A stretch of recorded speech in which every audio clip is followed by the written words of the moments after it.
Welcome to Know Thyself on the Value and Limits of Self-Knowledge. My name is Mitch Green. I teach at the University of Connecticut. In today's class, we'll be discussing Socrates and his views about the examined life. First, I want to talk a little bit about the oracle at Delphi. The phrase know thyself is an English translation of the Greek dictum Know Thyself. That's my very loose transliteration of the original Greek. These words were, according to legend, carved into stone at the entrance to the temple of Apollo at Delphi, Greece. This temple dates at least as far back as the 8th century BC and was at the height of its influence between the 6th and the 4th centuries BC. The above dictum is only one of over 100 that were carved into the walls of the temple. Among the others were shun murder, crown your ancestors, and control the eye. However, the injunction to know oneself is probably the most famous of all of them. According to Greek legend, Zeus released two eagles at opposite ends of the world, and they met at what is now Delphi, which as a result came to be called the omphalos, or navel of the world. According to some scholars, intoxicating vapor flowed out of a subterranean cavern, and a priestess known as the Pythian would inhale this vapor and enter an altered state of consciousness. Representatives of city-states from all over Greater Greece would come to Delphi seeking the Pythian's advice. It was thought that the priestess could not be in error in answering questions put to her. However, perhaps due to her intoxication, the Pythian's utterances required interpretation. As a result, usually male priests would sometimes act as intermediaries between the priestess and the public.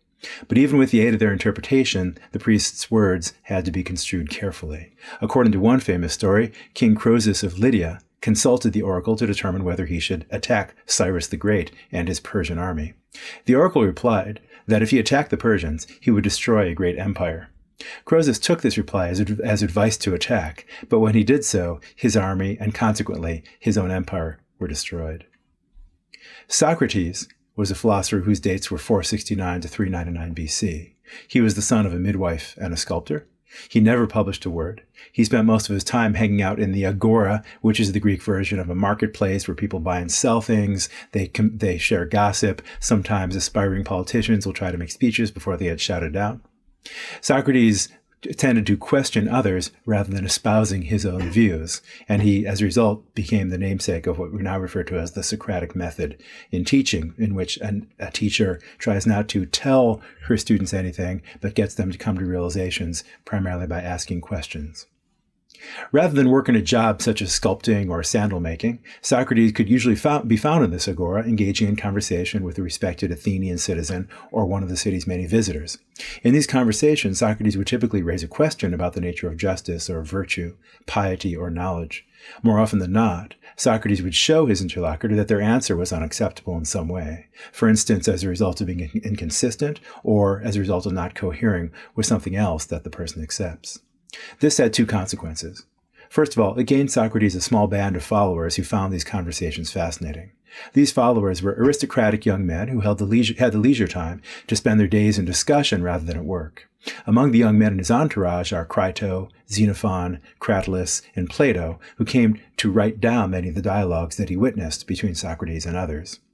Second, Socrates' way of conducting himself and the entourage of aristocratic followers that it generated over time provoked the ire of some of Athens' most prominent citizens. Some of them might have been parents of the aforementioned young men. Others might have been among those whose conversations with Socrates showed that they knew less about virtue, wisdom, and the like than they thought they did.